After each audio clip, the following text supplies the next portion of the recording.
5 మ్యాచ్ల బోర్డర్ గవాస్కర్ ట్రోఫీలో భాగంగా ఈ నెల 14 నుంచి గబ్బా మైదానంలో మూడో టెస్టు మ్యాచ్ జరగనుంది. అయితే ఆదివారం ముగిసిన అడిలైడ్ టెస్టులో 10 వికెట్ల తేడాతో ఓటమి భారత జట్టుకు ఈ సిరీస్ లో పెద్ద ఎదురుదెబ్బగా చెప్పవచ్చు. ఈ మ్యాచ్ లో ఓడిపోవడం ద్వారా ICC world test championship final అవకాశాలను కూడా టీమిండియా సంక్లిష్టం చేసుకుంది. ఈ నేపథ్యంలో మూడో టెస్టులో పుంజుకోవాలంటే భారత జట్టు 4 మార్పులు చేయాల్సిన అవసరం ఉందని మాజీ క్రికెటర్లు సూచిస్తున్నారు. ఈ సిరీస్ లో ఇక ప్రయోగాలు చేయకూడదని టీమిండియా మేనేజ్మెంట్ కూడా భావిస్తున్నట్లు తెలుస్తుంది. ప్లేయింగ్ 11 లో 2 మార్పులు, జట్టు కూర్పులో 2 మార్పులు చేస్తే సరిపోతుంది. ఈ ఆస్ట్రేలియా టూర్ లో ఓపెనర్ గా ఆడుతున్న కేఎల్ రాహుల్ అంత ఘోరంగా అయితే విఫలం అవడం లేదు. అలా అని గెలిపించే ఇన్నింగ్స్ కూడా అతను ఆడలేకపోతున్నాడు. అయితే కేఎల్ రాహుల్ ఓపెనర్ గా ఆడుతుండడంతో రోహిత్ శర్మ మిడిల్ ఆర్డర్ లో ఆడాల్సి వస్తుంది. అయితే ఈనాళ్లు ఓపెనర్ గా ఆడిన హిట్ మ్యాన్ మిడిల్ ఆర్డర్ లో అంతా సౌకర్యంగా కనిపించడం లేదు. అడిలేడ్ టెస్ట్ 2 ఇన్నింగ్స్ లోనూ అతను సింగిల్ డిజిట్ స్కోర్ కే పరిమితమయ్యాడు. ఈ నేపథ్యంలో రోహిత్ శర్మని మళ్లీ ఓపెనర్ గా ఆడించి కేఎల్ రాహుల్ ని మిడిల్ ఆర్డర్ లోకి మార్చాలని మాజీ క్రికెటర్లు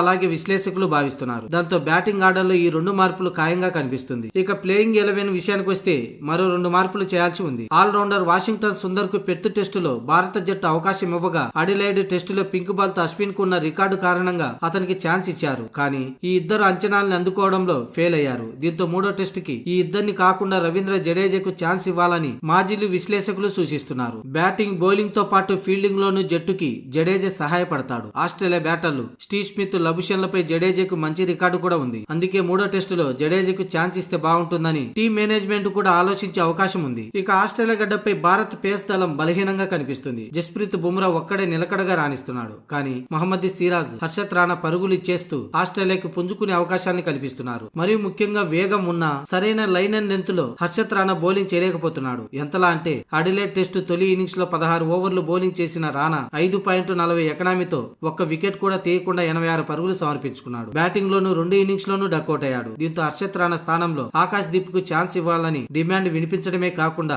మూడో టెస్టులో హర్షిత్ రాణాను తప్పించడం ఖాయం. మొత్తంగా ఈ 4 మార్పులు చోటు చేసుకుంటే మూడో టెస్టులో గెలిచే అవకాశాలు ఉంటాయి. కాగా భారత జట్టు బ్యాటింగ్ విధానంలోనూ మార్పు రావాల్సిన అవసరం ఉంది. అడిలేడ్ టెస్టులో తొలి ఇన్నింగ్స్ లో ఏ బ్యాటర్ కూడా కనీసం 70 బంతులు కూడా ఎదుర్కోలేకపోయారు. అలానే రెండో ఇన్నింగ్స్ లో ఒక్క బ్యాటర్ కూడా 50 బంతులు ఎదుర్కోలేదు. దాంతో కనీసం గబ్బా టెస్టులోనైనా బ్యాటర్లు పాఠాలు నేర్చుకోవాలని మాజీలు విశ్లేషకులు సూచిస్తున్నారు. ఈ నెల 14న మూడో టెస్టు జరగనుండడంతో అందులోనూ సమయం కూడా దొరకడంతో హోటల్లో కూర్చోకుండా ప్రాక్టీస్ చేయాలని దిగ్గజ క్రికెటర్ సునీల్ గవాస్కర్ సైతం ఇప్పటికే టీమిండియా ఆటగాళ్లకు సూచనలు చేశాడు.